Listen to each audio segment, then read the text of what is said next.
Shalom adik-adik. Hari ini kita akan ibadah, namun sebelumnya kita akan memulai saat teduh sambil bernyanyi selamat pagi Bapa.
Selamat pagi adik-adik.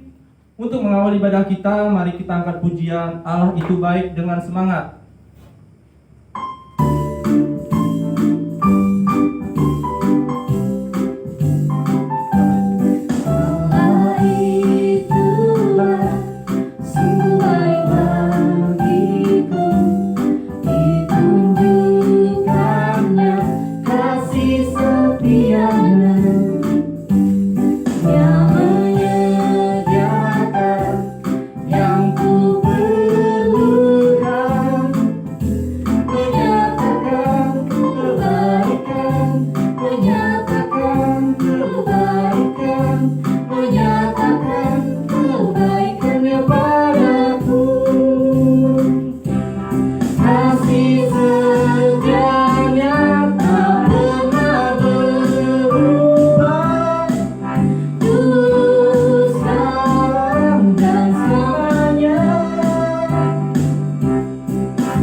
Mari kita bersatu dalam doa. Ya Tuhan Yesus Kristus, terima kasih atas berkat-Mu sehingga kami bisa melaksanakan ibadah kami di rumah masing-masing ya Tuhan. Ya Tuhan, berkatilah ibadah kami dari awal hingga akhir ya Tuhan. Dalam nama Tuhan Yesus, anak-Mu berdoa. Amin.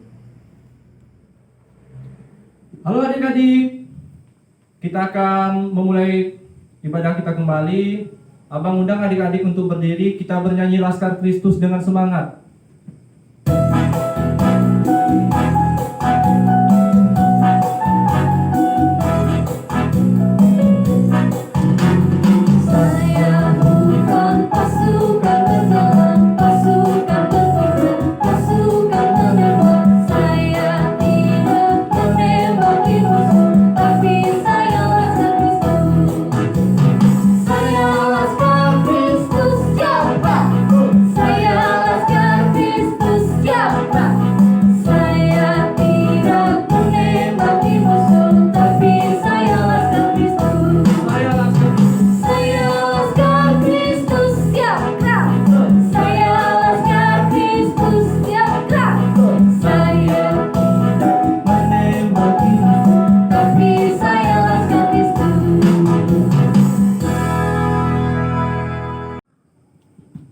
Adik-adik, masih dengan sikap berdiri, kita akan mendengarkan firman Tuhan. Namun sebelumnya, adik-adik silakan menyediakan Alkitab dan duit persembahannya. Duit persembahannya bisa dibawa ke gereja atau bisa menitipkan langsung kepada guru-guru sekolah minggu.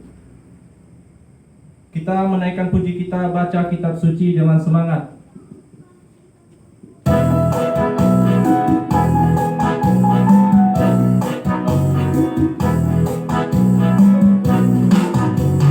Baca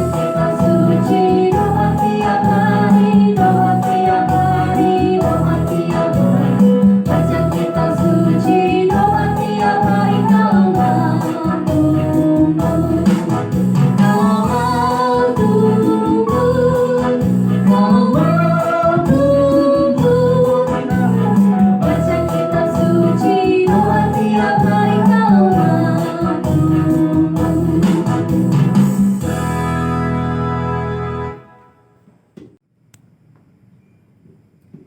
Shalom semuanya adik-adik yang sedang di rumah sekarang ini, yang sedang mengikuti ibadah ini. Kita akan mendengarkan firman Tuhan, namun sebelumnya mari kita berdoa. Bapa Surgawi, kami mengucap syukur Tuhan pada minggu hari ini. Tuhan boleh pertemukan kami kembali dengan firman Tuhan meskipun secara virtual yang disampaikan oleh guru-guru sekolah minggu kami. Kami bersyukur Tuhan kiranya setiap kami semua, baik anak-anak sekolah minggu maupun hamba-Mu yang akan menyampaikan firman Tuhan ini boleh mendapat pencerahan daripada Roh Kudus, sehingga firman Tuhan ini boleh menguatkan setiap anak sekolah minggu yang mendengarkan firman Tuhan pada hari ini. Terima kasih Tuhan Yesus, dan nama kami berdoa dan mengucap syukur. Haleluya. Amin. Oke, shalom adik-adik. Pada hari ini teacher akan membagikan firman Tuhan kita dari 2 Samuel pasal 9 ayat 1 sampai 13. Buka Alkitabnya ya. 2 Samuel pasal 9 ayat 1 sampai 13, dan berhubung ini ayatnya sangat panjang, jadi teacher akan membacakan dari ayat 9 sampai ayat ke-13 saja. Mari adik-adik, teacher akan membacakannya dan adik-adik semua membaca dalam hati dan menyimaknya. Di bawah judul perikop Daud dan Mephiboset. Lalu raja memanggil Ziba, hamba Saul itu, dan berkata kepadanya, segala sesuatu yang adalah milik Saul dan milik seluruh keluarganya, kuberikan kepada cucu tuanmu itu.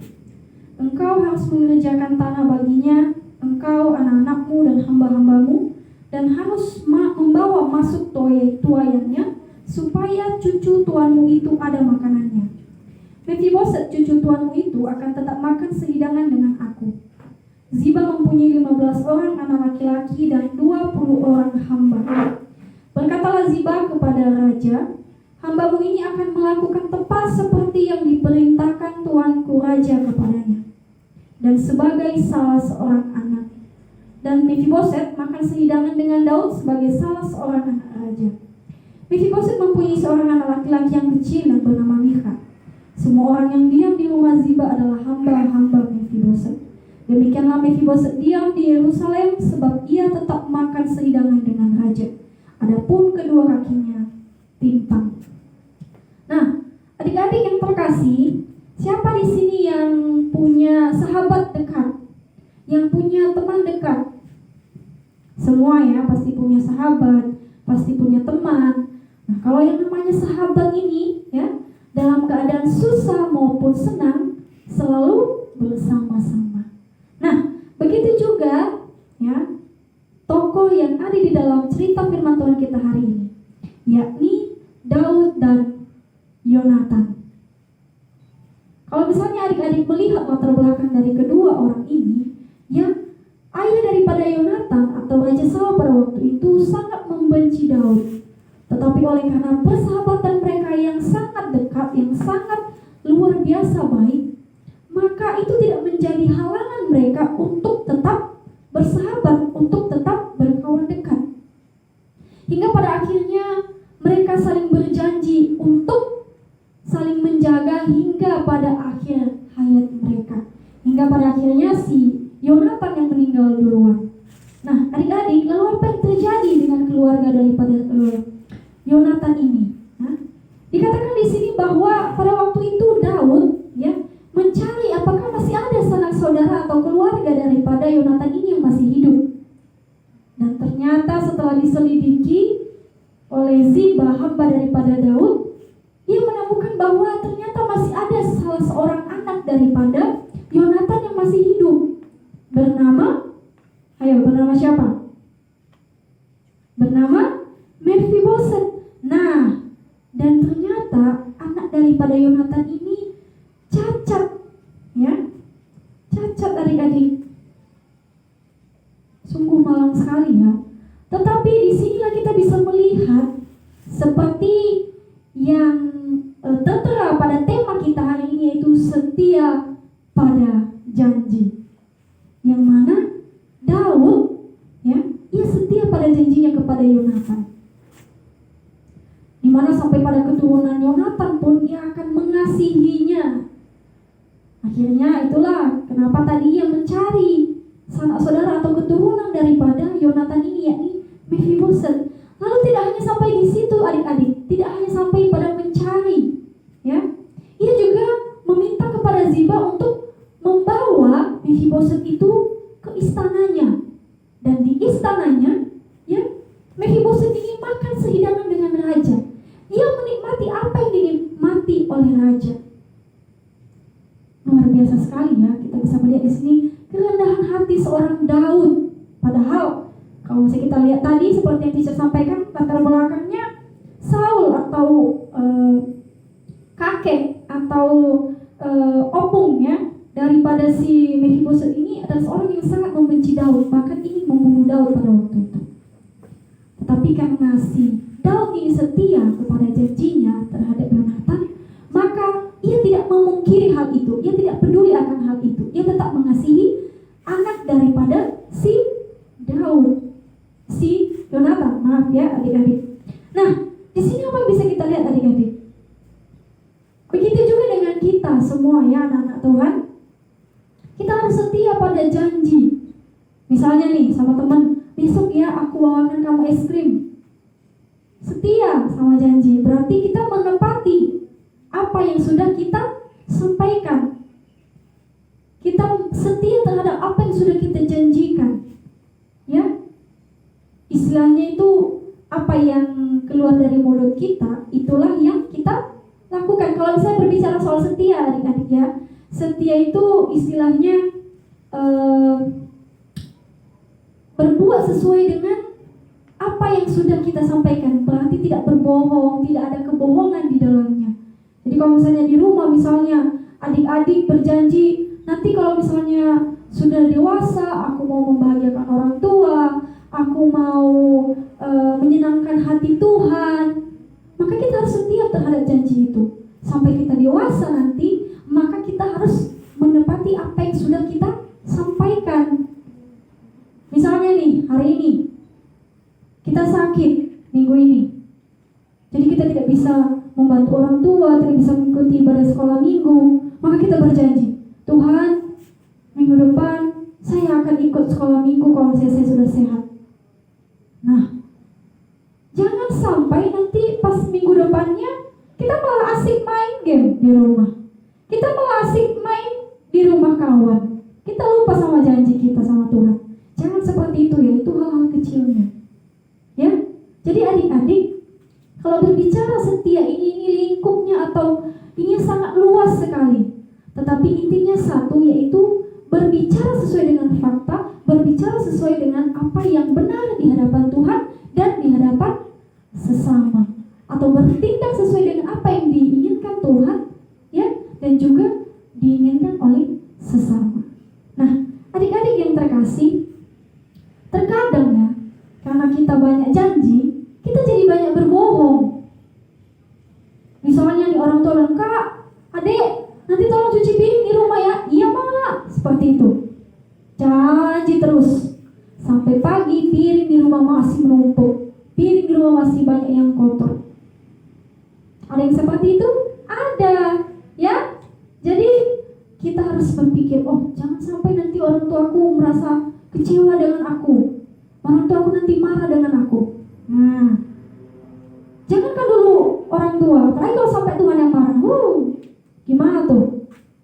Ya, jadi adik-adik, karena itu jangan sering, ini untuk pelajaran untuk kita juga ya, jangan sering menyampaikan janji-janji kalau misalnya kita tidak mampu melakukannya.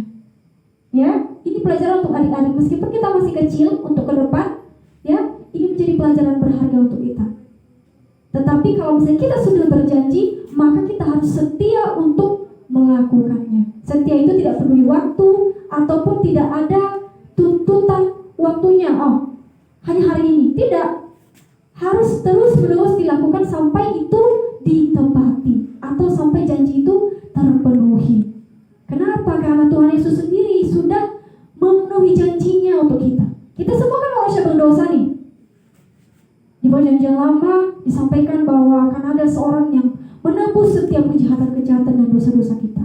Hingga akhirnya di perjanjian baru Allah menepati janjinya dengan kedatangan Tuhan Yesus, ya, mengorbankan dirinya di atas kayu salib dosa-dosa kita, dan itu sudah janji, ya, janji Allah kepada leluhur kita pada waktu itu, hingga pada masa kini kita bebas daripada dosa. Karena itu kita harus mengikut teladan Tuhan Yesus, setia pada janji. Ya, itu saja firman Tuhan kita untuk minggu hari ini adik-adik. Semoga kita semua tetap berada dalam lindungan Tuhan. Karena itu kita harus tetap menjaga kesehatan, tetap mengikuti protokol kesehatan yang ada, dan tetap beribadah, ya, tetap rajin beribadah, setia beribadah. Oke, itu saja firman Tuhan kita. Tuhan Yesus memberkati. Shalom. Kita bersatu di dalam doa. Terima kasih Tuhan Yesus, pada hari ini anak-anak Tuhan, anak sekolah minggu boleh mengikuti ibadah ini dengan baik. Kami berdoa kiranya firman Tuhan pada minggu hari ini boleh memberkati setiap anak-anak sekolah minggu yang sudah mengikuti ibadah ini. Terima kasih Tuhan Yesus. Demi namamu kami berdoa dan mengucap syukur kepada Yesus yang telah mengajar kami doa Bapa kami. Bapa kami yang di surga, dikuduskanlah namamu, datanglah kerajaanmu, jadilah kehendak-mu di bumi seperti di surga. Berikanlah kami pada hari ini makanan kami yang secukupnya, dan janganlah membawa kami ke dalam pencobaan, tetapi lepaskanlah kami daripada yang jahat, sebab Engkau yang punya kerajaan dan kuasa dan kemuliaan sampai selama-lamanya. Amin. Bapa, terima kasih.